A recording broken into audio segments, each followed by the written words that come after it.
सफल जीवन के 4 सूत्र। जीवन में सफल होना है तो 4 बातें जरूर ध्यान रखिए। सफल जीवन के 4 सूत्र।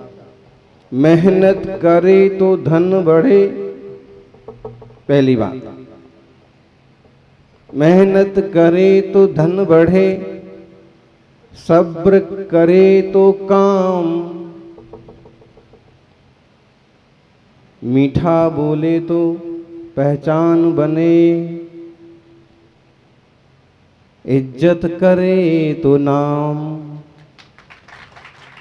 4 चीजें हैं, 4 बातें हैं, जीवन के 4 सूत्र हैं। मेहनत करे तो धन बढ़े।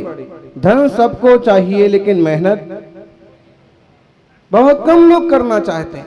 सब चाहते हैं कि हमारा भाग्य बदल जाए, सब चाहते हैं कि हम धनवान बन जाएं, सब चाहते हैं कि हम सम्मानीय बन जाएं, हम भी प्रधान बन जाएं। लेकिन कैसे बन जाएं? मेहनत करे तो धन बढ़े, मेहनत करे तो पद बढ़े, मेहनत करे तो, और सबसे ज्यादा मेहनत करने वाला कोई संत बनता है, अरहंत बनता है। यूं कुछ करते हुए नहीं दिखते हैं, लेकिन जितना ये करते हैं उतना कोई नहीं करता है। सबसे बड़े अकर्ता स्वभाव की आराधना करने में तो बहुत लोग विश्वास करते हैं, लेकिन निष्कर्म स्वभाव की साधना केवल दिगंबर तपस्वी करते हैं। फिर भी हम संसारियों के बीच में बैठे हैं और आप लोगों को कुछ उपयोगी बातें बता रहे हैं कि अगर जीवन में तरक्की करना चाहते हो तो मेहनत, उसके अलावा कोई रास्ता नहीं है। सक्सेस का कोई शॉर्ट वे नहीं है, सफल होने का कोई शॉर्टकट रास्ता नहीं है। हिम्मत, मेहनत, शिक्षा, कोशिश, साहस। कोशिश करते हैं तो भाग्य भी बदल जाता है। एक इंसान था, ऐसे ही गांव खेड़े में रहता था। वैसे इसे खेड़ा बोलते जरूर हैं, लेकिन है तो बहुत बड़ा। बड़े बड़े मंदिर हैं और बड़े बड़े श्रावक हैं। दिल से बड़ा होना चाहिए इंसान, धन से बड़ा बड़ा नहीं होता है, मन से बड़ा बड़ा होता है।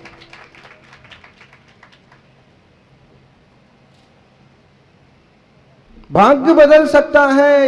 एक इंसान रहता था और उसको किसी ज्योतिषी ने बताया कि तुम्हारे जीवन में केवल 5 बोरी गेहूं है, 5 बोरी अनाज है, 5 बोरी से ज्यादा जिंदगी में तुम्हें कुछ मिलने वाला नहीं है।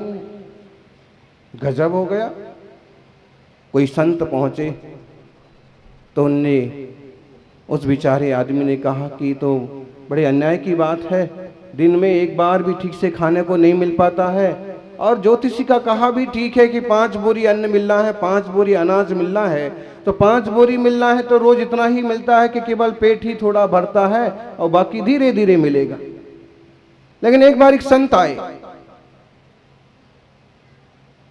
और सच में रास्ता बताने वाले तो केवल गुरु ही होते हैं, गुरु के अलावा कौन बिताए बात। गुरु बिन कौन दाख बिलवाट, गुरु के बिना कौन बताता है रास्ता। इसलिए तो परम गुरुवे नमः, परम पराचार्य गुरुवे नमः, गुरुभ्यो नमः, परम गुरुवे नमः। तीर्थंकर परम गुरु, गणधर परम कुंद आचार्य आदि परंपराचार्य गुरु। संत आए, संत के सामने उसने समस्या रख दी कि ऐसी ऐसी बात है महाराज, कुंडली देखो। ज्ञानी थे, उन्होंने कुंडली तो क्या देखी, वो यूं बोले कि हाँ हाँ भाई बात तो सही है, तेरा कर्म तो फिलहाल इतना ही है कि तुझे 5 बोरी जीवन भर में मिलना है, 5 बोरे भर में तेरा जैसे जो गुजारा हो सो गुजारा हो। उसको पक्का हो गया। लेकिन संत ने सहज रूप से कहा, और संत के चेहरे के स्मित से उसे कुछ अलग लगा। दर्शन करके चला तो गया, लेकिन केवल दर्शन से उसके मन में कुछ नए विचार पैदा हुए। साधु नाम दर्शनम पुण्यम, साधु का दर्शन करना ज्ञानी दुनिया का सबसे बड़ा पुण्य है। तीर्थ भूता ही साधवा, ये साधु तो तीर्थ हैं, चलते फिरते तीर्थ हैं। परिपूर्ण अहिंसा, परिपूर्ण सत्य, परिपूर्ण अचौर्य, परिपूर्ण ब्रह्मचर्य और सर्व संग का त्याग, ऐसा व्यक्तित्व यदि परिपूर्ण धरती का देवता ना होगा तो और कौन होगा। आत्मार्थियों, संत का मुख देख करके उसे कुछ अजब गजब लगा। रात्रि में कुछ नया ही विचार आया। भोर में फिर पहुंचा, हाथ जोड़े वंदन किया, भगवान क्या ऐसा हो सकता है कि जो जिंदगी भर में मुझे देखना कैसे भाग्य बदलता है और कैसे विचार बदलते हैं देखने से। जब तक आप कूप मंडूक बने रहते हो तब तक बुद्धि वैसी चलती है, लेकिन जब किसी ज्ञानी के संपर्क में आते हो, किसी धर्मात्मा के संबंध में आते हो तो बुद्धि वैसे चलने लगती है। सभी को बैठने के लिए जगह दीजिए। सभी से निवेदन है, आगे आगे आ जाएंगे तो इधर खिसक जाएंगे, तो बहुत सारी जगह है वहां पे। जैसी संगति करते हैं वैसे विचार चलते हैं। यानी कंजूस की संगति करो तो कंजूसी सूझती है, और दानी की संगति करो तो दान करना सूझता है।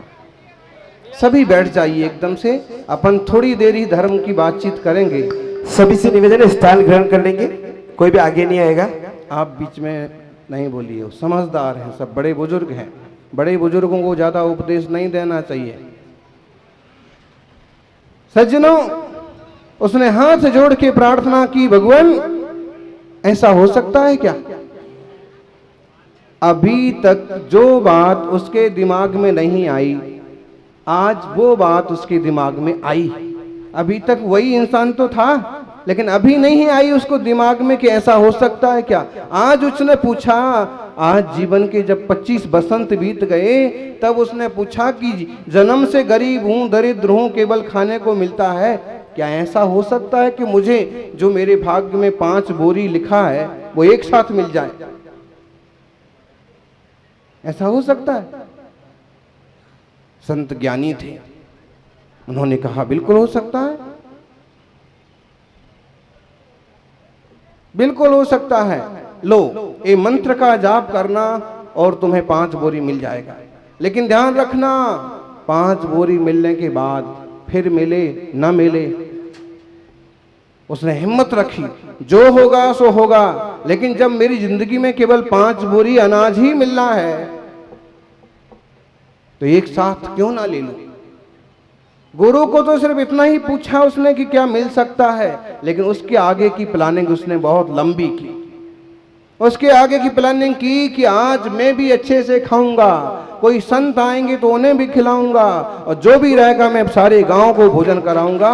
बाद में मुझे कुछ मिले ना मिले, ना मिले तो भी चलेगा, लेकिन रोज रोज का रोने से अच्छा है कि एक बार आनंद की, दान की और भक्ति की जिंदगी जीऊंगा। जाप किया, संत शक्तिशाली थे, जाप का प्रभाव हुआ, भाग्य खुल गया और उसे योग संयोग कहो 5 बोरी अनाज मिल गया। 5 बोरी अनाज मिलते ही सबसे पहले उसने विचार किया कि मैं जिन संत के दर्शन से दिमाग में ये आया है, सबसे पहले उनका पड़गाहन करूंगा, उन्हें आहार कराऊंगा, उन्हें भोजन कराऊंगा। और उसने उन्हें भोजन कराया। गांव में जो कमजोर थे, दीन दुखी थे, ध्यान रखना, अन्नदान बहुत बड़ी चीज है। भूखे के लिए भोजन बहुत बड़ा दान है, और इसलिए शास्त्र में आचार्यों ने कहा है कि जिसने अन्न दान किया उसने औषध दान भी किया, उसने अभय दान भी किया, और उसने आवास दान भी किया, ज्ञान दान भी किया। अगर पेट में दाना है तो कुछ सूझता है, और पेट में दाना नहीं है तो बोलो बोलो। जब अनंत चतुर्दशी का आप उपवास करते हो, हैं कौन कौन करता? कभी एकादशी का, अनंत चतुर्दशी का उपवास करते हो तो रात कैसे कटती? जिनका अभ्यास हो गया, जो बड़े हो गए, उनकी तो ठीक से कटती होगी। नहीं, जिनका अभ्यास नहीं हो, कितने बार तो घड़ी देखते हैं। और क्या होता है कई बार कि 12 बजे तक तो दोपहर तक जैसे तैसे धका लेते हैं, 1-1:30 बजता है कि सो जाते हैं। शाम को जैसे 4-5 बजे नींद खुलती है और सूरज जाता है अस्त की तरफ, उन्हें लगता है कि सूरज उदित हो रहा है। होता है। सब तृप्त हो गए, वो भी तृप्त हो गया, उसने भी भोजन किया और प्रभु का नाम जपते जपते सो गया। उसे तो एक बार लग ही गया कि हिसाब किताब बराबर हो गया, अब जो होगा सो होगा। दूसरे दिन सोच लिया था कि अब जो होगा सो होगा। प्रभु का ध्यान करते करते जिंदगी भी जाए तो कोई परवाह नहीं है।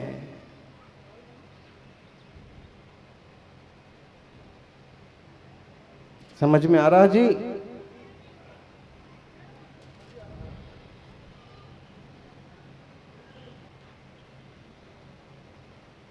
देखिए, तप करते यौवन गया। यदि युवावस्था तप करते करते गई, तप करते यौवन गया।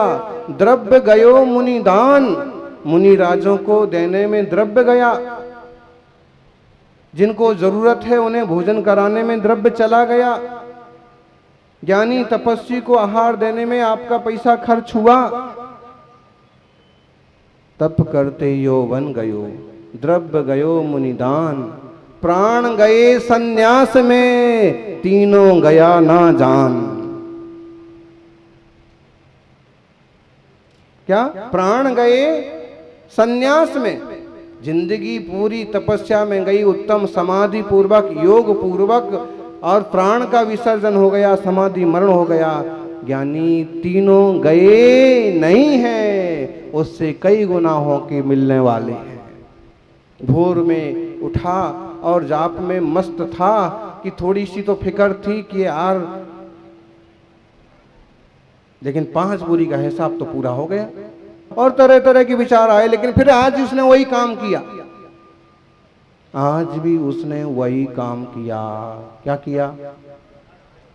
मुनियों का पड़गाहन, साधुओं की सेवा, ग्रामवासियों को भोजन, अनाथों को भोजन, और 5 बोरी शाम होते होते उसने सब खत्म कर दिया।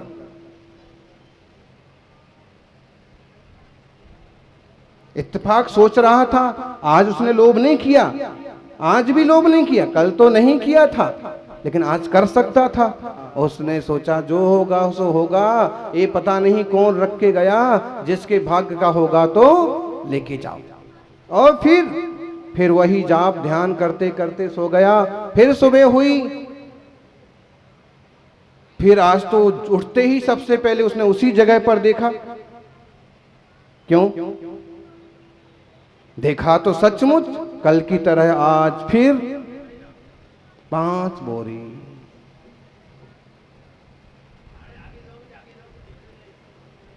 और इस तरह से जब 4-6 दिन बीत गए तो उसे अजब गजब लगा। साधु तो चले गए थे और उसने विचार किया कि कहीं ना कहीं साधु का, गुरु का आशीर्वाद है, मुझे एक बार उनसे पूछना चाहिए कि सब क्या हो रहा है, कौन रख के जाता है।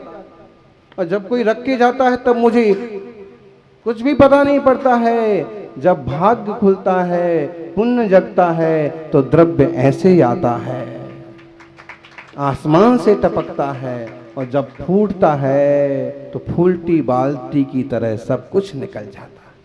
इसलिए भाग्य संवारना है तो धर्म संवारो, पुण्य संवारो, गुरु सेवा, प्रभु भक्ति। उसने जैसे तैसे गुरु को खोजा, हाथ जोड़े, पूछे भगवान उस दिन के बाद से क्या हो रहा? 25 साल हो गए, मैंने कभी आधे पेट से ज्यादा भोजन नहीं किया, लेकिन आपके दर्शन के बाद दिमाग में आया कि कुछ तो करूं। उसके बाद हर रोज 5 बोरी मिलता है। जब मेरी कुंडली में, मेरे भाग्य में केवल 5 बोरी है तो रोज 5 बोरी कैसे मिलता है? गुरु ने कहा, बेटा 5 बोरी केवल तेरे भाग्य का नहीं मिलता है, 5 बोरी तो सबके भाग्य का मिलता है। तू बांटता रहेगा, 5 बोरी मिलता रहेगा। अगर तू केवल अपना पेट भरता तो जिंदगी भर में 5 बोरी मिलता, लेकिन तू सबको दे दे करके खुश होता है, इसलिए तेरे को 5 बोरी मिलता है, सबके लिए देने के। इसलिए कभी हम देते हैं तो ये नहीं सोचना कि कुछ चला गया, निश्चित रूप से किसी का हिस्से का हमारे पास है, अथवा किसी के हिस्से का नहीं है, मेरे का हिस्से का भी है, तो मैं भी देने की कोशिश करता हूँ, इच्छा करता हूँ। तूने देने की जो भावना बनाई, इससे तेरा भाग्य बदल गया। अब जिंदगी भर तेरे को हर रोज 5 बोरी मिलेगा। कितनी तरक्की होती है सज्जनों। इसलिए अपने भावनाओं को ऊंचा करिए, पवित्र रखिए, मेहनत करे तो धन बने, सब्र करे तो काम, सब्र करो, सब्र नहीं करोगे तो काम नहीं बनेगा, बिगड़ जाएगा। मीठा बोले तो पहचान बनती है, मीठा बोलने से, अच्छा बोलने से। और इज्जत करे तो नाम होता है। तुम दूसरों की इज्जत करोगे, दूसरे तुम्हारी इज्जत करेंगे। इज्जत केवल दी जाती है जब आप दूसरों को इज्जत देते हो, तो दूसरे आपको भी इज्जत देते हैं। समझ में आ रहा जी?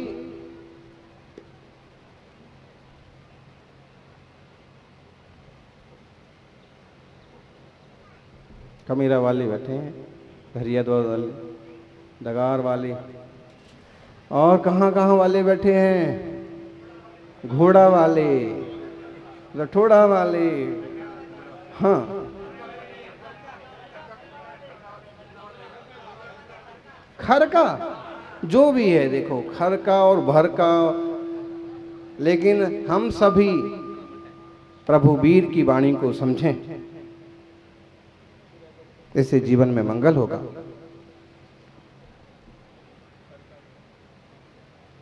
एक बात हमेशा ध्यान रखिए, ना हथियार से मिलती है, ना अधिकार से मिलती है, ना हथियार से मिलती है, ना अधिकार से मिलती है। लोगों के मन में जगह तो आपके अच्छे व्यवहार से मिलती है।